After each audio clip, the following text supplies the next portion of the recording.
1 अगस्त 2024 वह दिन जब सुप्रीम कोर्ट ने आरक्षण सिस्टम को लेकर अपने ही 20 साल के पुराने फैसले को पलट दिया।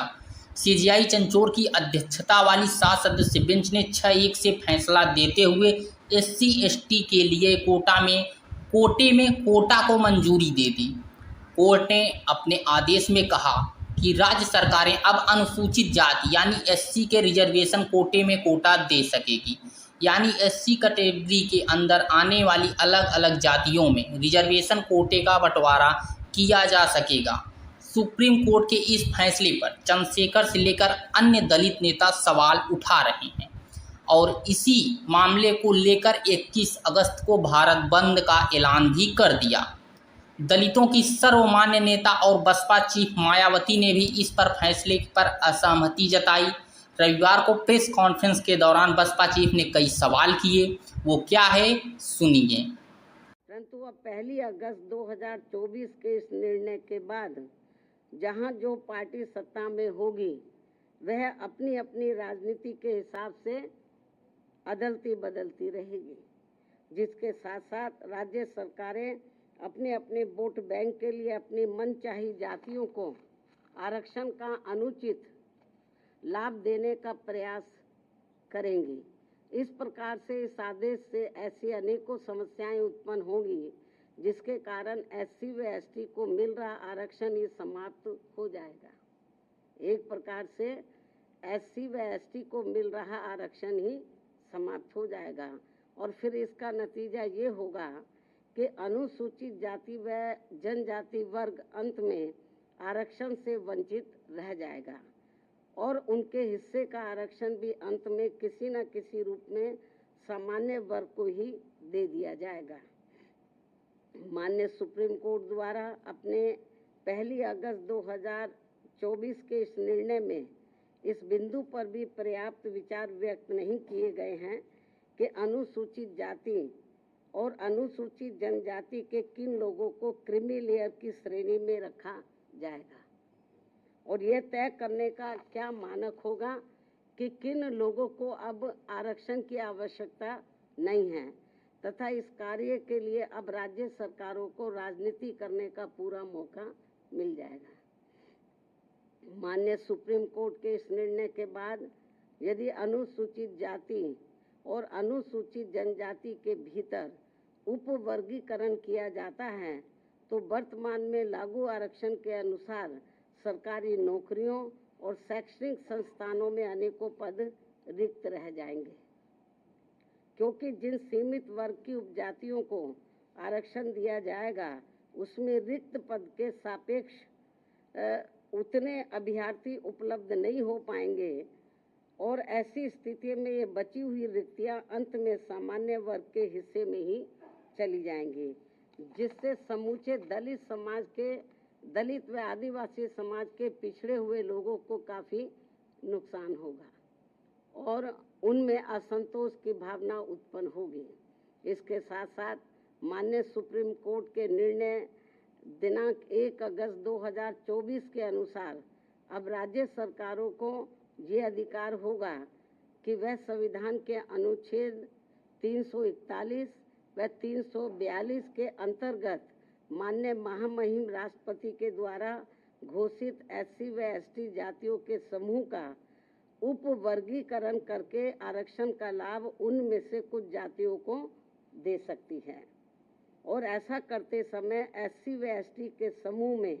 बची हुई जातियों को उससे वंचित रख सकती है, क्योंकि राज्य सरकार की निगाह में उन जातियों को अब आरक्षण की आवश्यकता नहीं है, क्योंकि उन जातियों में से कुछ लोग सामाजिक तौर पर SC व ST की अन्य जातियों से बेहतर स्तर पर हैं। माननीय सुप्रीम कोर्ट के समक्ष इस उपवर्गीकरण के पक्ष में जोरदारी से दलील रखते समय बीजेपी द्वारा केंद्र शासित सरकार के attorney general, solicitor general, Punjab में आम आदमी पार्टी की सरकार के महाअधिवक्ता, हरियाणा एवं चंडीगढ़ की ओर से अधिवक्ताओं द्वारा ये महत्वपूर्ण तथ्य नहीं रखा गया कि वर्गीकरण के तहत जिन जातियों को लाभ से वंचित कर दिया जाएगा उन जातियों में अभी भी लाखों व्यक्ति ऐसे होंगे जिनको आरक्षण का लाभ नहीं मिल पाया है और अब उन्हें अनुच्छेद 341 एवं 342 के तहत SC व ST वर्ग के समूह में होते हुए भी हमेशा के लिए आरक्षण से वंचित रहना पड़ेगा, जो कि किसी भी प्रकार से न्याय संगत व उचित नहीं होगा तथा पूर्ण रूप से असंवैधानिक भी होगा तथा ये सभी उप वर्गीकरण वाली जातियां आपस में ही कोर्ट कचहरी अदालतों में वर्षों तक लड़ते रहेंगे और अंत में ये सभी लोग फिर आरक्षण से वंचित रह जाएंगे। साथ ही माननीय सुप्रीम कोर्ट के समक्ष दविंदर सिंह बनाम पंजाब राज्य मामले में सुनवाई के दौरान केंद्र के वकीलों और राज्य सरकार की तरफ से भी सत्ताधारी दल के वकीलों ने ही अपना पक्ष रखा है, परंतु माननीय सुप्रीम कोर्ट के 1 अगस्त 2024 के आए निर्णय के बाद अब तक इन सरकारों ने अपना पक्ष स्पष्ट नहीं किया है, जिससे अनुसूचित जाति और अनुसूचित जनजाति के लोगों में माननीय सुप्रीम कोर्ट के निर्णय को लेकर काफी भ्रांति की स्थिति बनी हुई है। माननीय सुप्रीम कोर्ट के समक्ष सुनवाई के दौरान समाजवादी पार्टी के वरिष्ठ राज्यसभा सांसद, जो कि वरिष्ठ अधिवक्ता भी हैं, तथा इनके साथ साथ बीजेपी ने केंद्र में अपनी सरकार की ओर से माननीय अटॉर्नी जनरल व सॉलिसिटर जनरल तथा कुछ राज्य सरकारों के वकीलों द्वारा, उसमें भी खासकर आम आदमी पार्टी की पंजाब सरकार की ओर से पंजाब के एडवोकेट जनरल, हरियाणा एवं चंडीगढ़ में बीजेपी की ओर से उनके वकीलों द्वारा उप वर्गीकरण के पक्ष में तथ्यों को तोड़ मरोड़ कर प्रस्तुत करते हुए बाबा साहब डॉक्टर भीमराव अम्बेडकर द्वारा संविधान सभा में लंबे विचार विमर्श के बाद बनाए गए आरक्षण के सिद्धांतों के साथ छेड़छाड़ करने का कार्य किया गया है,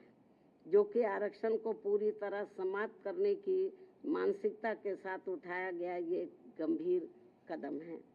साथ ही माननीय सुप्रीम कोर्ट के 1 अगस्त 2024 के दिए गए निर्णय के बाद अनुसूचित जाति और जनजाति के लोगों के भीतर आपसी द्वेष की भावना बढ़ेगी और समाज में विभाजन की भावना को और अधिक बढ़ावा मिलेगा, जो कि राष्ट्र की एकता और अखंडता पर करारा प्रहार करने जैसा होगा। जबकि अनुसूचित जाति व जनजाति कोई साधारण जाति नहीं है, ये केवल भारतीय संविधान के अनुच्छेद 341 व 342 की अधिसूचना के जरिए अस्तित्व में आई है और यह अनुसूचित जातियों व जनजातियों का एक मिश्रण है और एक बार अधिसूचित होने के बाद फिर यह एक समरूप समूह बन जाता है। साथ ही राज्यों के द्वारा ये उप वर्गीकरण अनुच्छेद 341 एवं 342 के तहत राष्ट्रपति जी की अधिसूचना का उल्लंघन होने के साथ साथ ये पूर्ण रूप से असंवैधानिक भी होगा, क्योंकि कोई भी राज्य सरकार राष्ट्रपति की पावर को खत्म नहीं कर सकता है, क्योंकि ये संविधान के अनुच्छेद 341 भाग 2 एवं 342 का उल्लंघन होगा और इससे हमेशा ये खतरा बना रहेगा कि अनुसूचित जाति व जनजाति को दिया जाने वाला आरक्षण कब खत्म हो जाएगा, जबकि अनुसूचित जाति व जनजाति समुदाय के लोगों का वर्गीकरण का एकमात्र मूलभूत आधार सामाजिक गैर बराबरी अर्थात छुआछूत व जात पात रहा है।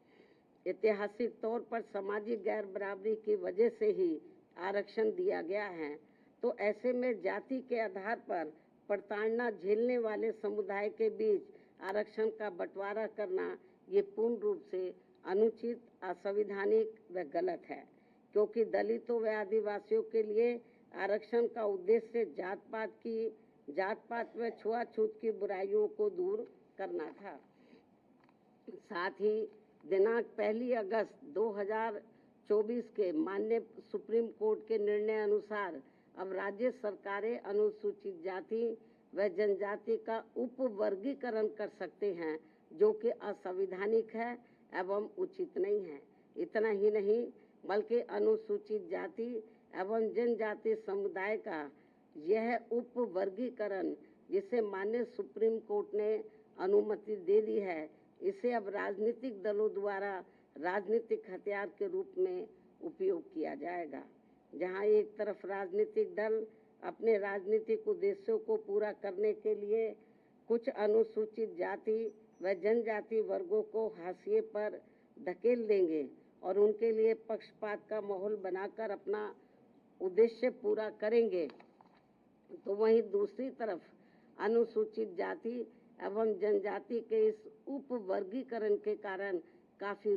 पद रिक्त रह जाएंगे और आगे चलकर फिर उन पदों के अनारक्षित श्रेणी में तब्दीली हो जाने की प्रबल संभावनाएं होंगी। अतः जिस मुख्य उद्देश्य के लिए परम पूज्य बाबा साहब डॉक्टर भीमराव अंबेडकर ने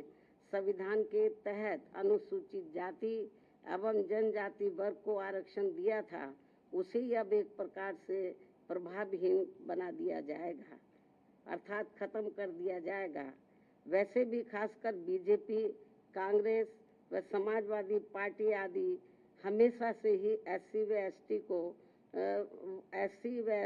एसटी वर्गों को मिल रहे आरक्षण के विरुद्ध रहे हैं और इसलिए इनके वकीलों ने उपवर्गीकरण की काफी जोरदारी से कोर्ट के सामने अपनी दलीलें भी रखी हैं और इसे खत्म करने की सिफारिश में ये पार्टियां हमेशा प्रयासरत रहती हैं। समाजवादी पार्टी ने तो संसद के भीतर ही पदोन्नति में आरक्षण संबंधी बिल को ही बीजेपी और कांग्रेस की मिली भगत से फाड़ दिया था, जिसे आज तक केंद्र सरकार संसद में दोबारा नहीं ला सकी है, जिसकी वजह से माननीय सुप्रीम कोर्ट के नागराज के निर्णय के तहत आज तक एससी व एसटी कर्मचारियों को पदोन्नति में आरक्षण संबंधी लाभ से वंचित रहना पड़ रहा है तथा अब इसी प्रकार से इस नए निर्णय दिनांक 1 अगस्त 2024 के तहत अंत में हमेशा के लिए ही इन वर्गों को आरक्षण से वंचित कर दिया जाएगा और इससे फिर बीजेपी, कांग्रेस व समाजवादी पार्टी आदि को आरक्षण खत्म करने के लिए इन्हें संविधान बदलने की भी जरूरत नहीं पड़ेगी। और यही कारण है कि इन पार्टियों ने केंद्र सरकार व राज्य सरकारों की तरफ से उचित पैरवी भी नहीं की है और काफी कुछ उपवर्गीकरण के पक्ष में दलीलें रखी हैं, जिससे कि मौजूदा चल रहे आरक्षण के विरुद्ध निर्णय आए। और यदि बीजेपी के एनडीए व इंडिया अलायंस की सभी पार्टियों की नीयत ठीक होती और वो एससी व एसटी को मिल रहे आरक्षण में छेड़छाड़ आदि करके उसे खत्म नहीं करना चाहते, तो फिर मेरी इन सभी पार्टियों से ये अपील है कि ये सभी पार्टियां इस विषय पर, इस मुद्दे पर देश के समूचे एससी व एसटी समाज के समक्ष अपना पक्ष स्पष्ट करें और इसी चल रहे संसद सत्र में संविधान में उचित संशोधन लाकर ये स्पष्ट करें कि अनुच्छेद 341 व 342 के तहत माननीय राष्ट्रपति द्वारा घोषित एससी व एसटी जातियों के संबंध में भविष्य में किसी भी प्रकार की छेड़छाड़ व उपवर्गीकरण करने का अधिकार किसी को भी नहीं होगा तथा इन सभी जातियों को आरक्षण प्राप्त होने के लिए एक समूह के रूप में ही देखा जाएगा। ये इनको संशोधन संविधान में उचित संशोधन विधेयक इनको लाना चाहिए और ये सब लाकर इनको संविधान की 9वीं अनुसूची में इसको शामिल करना चाहिए ताकि फिर भविष्य में कभी भी जो एससी एसटी का आरक्षण है उसके साथ किसी भी प्रकार का कोई छेड़छाड़ आदि ना हो सके। हालांकि ये जो अब नौबत आई है, ये नौबत नहीं आती यदि इसको बहुत पहले ही संसद द्वारा संविधान की 9वीं सूची में डाल दिया जाता। हमारी पार्टी ने लोकसभा के अंदर भी और राज्यसभा में भी इस मामले को अनेकों बार उठाया है, लेकिन इसको टाल दिया गया, क्योंकि जब बीजेपी पावर में रहती है वो भी इसको टाल मटोल करती है। इस मामले को कांग्रेस पावर में रहती है तो वो भी इस मामले को टाल मोल कर देती है। इससे स्पष्ट है कि चाहे कांग्रेस हो, बीजेपी हो या अन्य पार्टियां हो, उनकी वीकर सेक्शन के मामले में, खासकर दलितों व आदिवासियों के मामले में अभी इनकी जातिवादी सोच बदली नहीं है। मुझे नहीं लगता है कि ऐसा कुछ ये पार्टियां कर पाएंगी। इसके साथ साथ मेरी इस देश के सभी अनुसूचित जाति व अनुसूचित जनजाति वर्गों के लोगों से ये खास अपील भी है कि इस समय इस निर्णय से उत्पन्न स्थिति को अपने व अपने बच्चों के भविष्य तथा अपने संवैधानिक अधिकारों को नुकसान होने से बचाने के उद्देश्य से तथा बाबा साहब डॉक्टर भीमराव अम्बेडकर के द्वारा अपने अथक प्रयासों से इन वर्गों को जो संवैधानिक अधिकार दिलाए गए हैं, तो उन्हें खत्म होने से बचाने के लिए इस स्थिति को अपने लिए एक आपातकालीन की स्थिति समझते हुए इन्हें एकजुट होना पड़ेगा तथा मात्र अपने अपने राजनीतिक स्वार्थ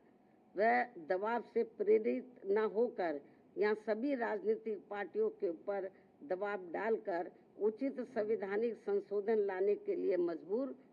करना पड़ेगा। इस खास अपील के साथ ही अब मैं माननीय सुप्रीम कोर्ट से भी ये पुरजोर अपील करती हूँ कि वह देश में SC व ST वर्गों के हितों में अपने 1 अगस्त सन 2024 के दिए गए फैसले पर खुद ही पुनर्विचार करके इसमें मेरी इन सब बातों को खास ध्यान में रखते हुए जरूरी बदलाव लाए, तब्दीली लाए, वरना इन वर्गों में से आरक्षण के पात्र लोगों को बड़ा भारी नुकसान हो जाएगा। इस खास अपील के साथ ही अब मैं अपनी बात यहीं समाप्त करती हूँ। धन्यवाद। जय भीम व जय भारत। इस पूरे मामले को लेकर आपकी क्या राय है, हमें कमेंट बॉक्स में ज़रूर बताएं। चंद्रशेखर आज़ाद, रावण, चिराग पासवान ने भी इस मामले को लेकर क्या कहा है वो भी हम आपको नेक्स्ट वीडियो में दिखाएंगे। देखते रहिए एनएम न्यूज़ हिंदी। धन्यवाद। चैनल पे अगर पहली बार आएँ तो चैनल को सब्सक्राइब करके नोटिफिकेशन को ऑन कर लें।